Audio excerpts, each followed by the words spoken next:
So, Bill Savage, Dr. Bill Savage. That's your name, Savage, right? We're going to talk just a little bit.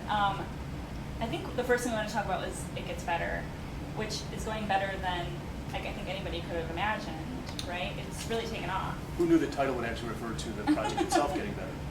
Yeah, I mean, what I would most like to see happen, I'm not going to start over again. Yeah, it's fine. Yeah, it's been going like gangbusters, which is great and sad because it would be better if there was no need for it. Yeah. And clearly a lot of people want to do something to address this problem and are participating. But if I had my druthers, It Gets Better project would have been a complete failure because there weren't bullied gay kids in this country Yeah, that right. needed this kind of help. I think I saw an interview that you did where you were like, I mean, it's great that all these celebrities are doing it, but those are exceptions kind of to the rule. Like, it's Yeah. great that, yeah. We didn't seek out celebrities. Yeah. We didn't, approach anybody or their people and ask them to contribute. Real everyday average gays and lesbians were what we were after and what we wanted to show everyday average LGBT teens. Because they look at Ellen, and God bless Ellen, and her video is great, and she's a great, powerful force for LGBT equality. I'm not discounting it, but they look at Ellen and they go, even if they take hope from Ellen, they go, well, what are my chances of being Ellen when I grow up? 1 in 300 million. And we don't want to tell LGBT kids that the only way they'll be happy, safe, secure, reconciled with their families, or perhaps finding a new faith tradition that's less batshit, is if they get to be rich and famous queers, if they get to be Ellen and Adam Lambert and even me. They're artistically talented. Right, that they can be, the videos are average everyday gays and lesbians from all sorts of walks in life, all ethnicities, all religious, racial backgrounds, and that's what they needed to see. And looking at a lot of the videos, I haven't watched as many as Dan does because I have to work for a living. Just being, what most impressed me about them is the range of different lives these people are leading. And the one that really blew me away was one that Andrew Sullivan featured of the gay cop and the gay ex-Marine. Yeah. And it's like, here's the total counter-stereotype that a lot of gay youth won't see. And it also, I think, is one of the things that makes the project more accessible maybe to straight kids who are bullied. And I was a straight kid who was bullied. But I could look to the future and see that I was going to get out of here and it was going to be fine because I could look at my dad and my uncles and picture a life for myself. So just when straight kids tune in and they see that gays aren't all the stereotypes they've been led to believe they can stone because the Bible says it's okay, that will also open minds, I think, in really interesting ways. A lot of people have said to me, what about straight bullied kids? Don't you know straight kids are bullied? Don't you give a shit that straight kids are bullied? And I actually called Billy, right when the project launched, just to tell him To apologize. because I'm Catholic and I'm always apologizing. But just to let him know that I remember that I was bullied. He had it worse in grade school than I did. He had it worse and was more viciously bullied. And where I had it bad was St. Jerome's, which is where we were both really badly bullied. Billy had it worse. To this day, I'd call it an airstrike and obliterate that. I would too, actually. But I was the difference is.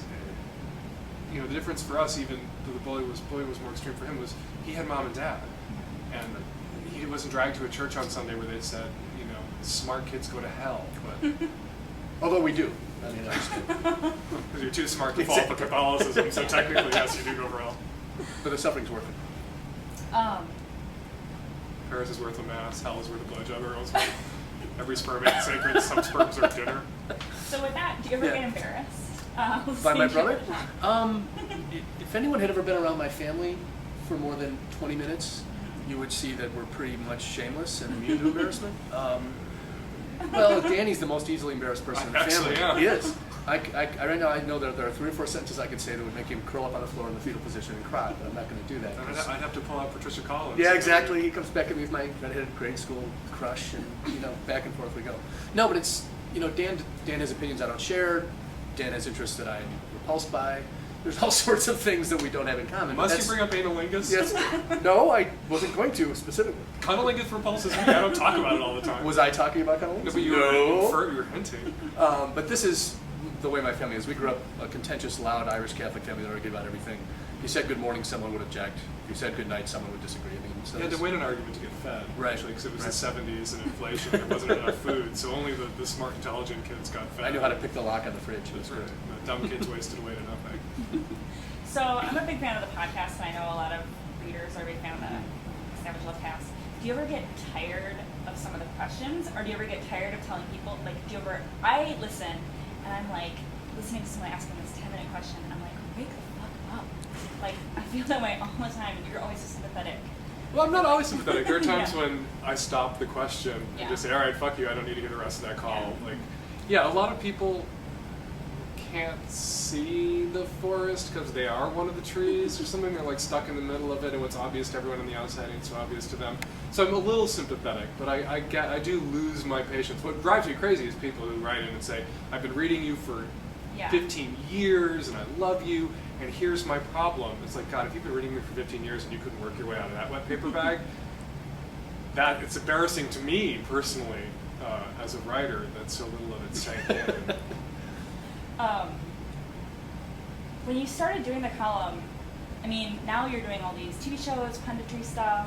When you started doing the column, did you ever expect that it would go that way? I knew that if I started writing a column that explained in great and gory detail how to get your arm into someone's ass, that one day that would get me the occasional... MSNBC, I think. MSNBC. I anticipated even the invention of MSNBC and HBO in real time.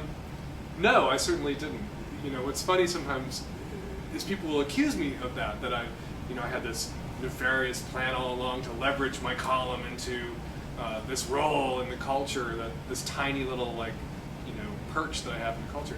Oh my God, I was 25 years old, 26 years old, Working as a clerk in a video store. working as a clerk in a video store, and then living in a shithole apartment in Seattle with rats, putting out a newspaper. I had no idea, and I was always, writing the column that I wanted to read, and the culture caught up with me. I didn't dumb it down. I didn't degross it. And I had no. The New York Times changed. I didn't change. The New York Times would let somebody like me write for them every once in a while. And the family was just glad he was employed. I was most likely to be a waiter when I grew up. I had 2 skills. And carrying trays. But both involve like a hand. A tray and We couldn't do this for Channel 11, so we got to get this out of Oh, that's fine. Yeah, knock yourself out. Did you ever think that, we asked readers for some questions, and one of them wanted to know if there's going to be a Savage Love TV show. Like, if you've ever thought or gotten pitched about doing one. I shot a pilot for HBO Oh, yeah. that is in development limbo hell, but HBO passed on it, so somebody else is looking at it. And there's another pilot and another conversation. What fools these mortals be. It's true. TV people are crazy, and in a good way, if any TV people see this. And anything getting on TV is just it's such a huge, long, drawn-out process with a lot of cooks at the stove. So yeah, I've turned a lot of TV down.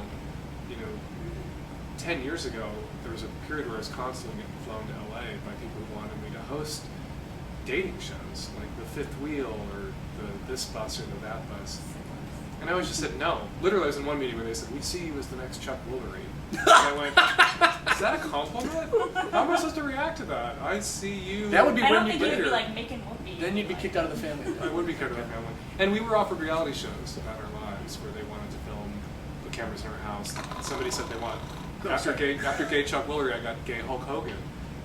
Crazy sex column by day, traditional family man by night. They wanted that contrast. And what's really fun about those offers is no one ever says no to TV. People will eat, Fear Factor. People were eating sheep's anuses to be on TV at the time I was offered a reality show. And so to look at these TV executives after they give you this pitch and just go, no, not interested, no fucking way, not in a million, zillion, billion years, never. My boyfriend wouldn't do it. We wouldn't do that to our kid. I think anybody who does a reality show puts their kid on it should be arrested. No. And their heads go boom because no one says no to them. No one says no to TV. And the one last question is, So how fuck, many... wait. So fuck people who tell me that I'm a media whore and I'm only in it for the money. I get letters like that every day. It's like, do you know how much money I walked away from when I said no to being the gay Hulk Hogan? You know how pissed off the rest of his family was? I know. 'Cause when he died young, we would have gotten it all. Right, when I killed myself after being the gay Hulk Hogan. The steroids wouldn't work for him. Because I would have gone being the gay Dan Savage to gay Hulk Hogan to gay Chuck Woolery to suicide. Yeah. That would have been the You trajectory. could have skipped the Hulk Hogan part too. And the last question is, how many tech-savvy at-risk youth are there? There are 3. It's a very crowded little podcast studio. some It's always so very mysterious. hygiene challenge, tech-savvy at-risk youth. Well, thank you very much. Thank you. Glad you had a chance to talk. I'm glad you had a chance to Yeah, talk. me too. I have family. I'm a human being.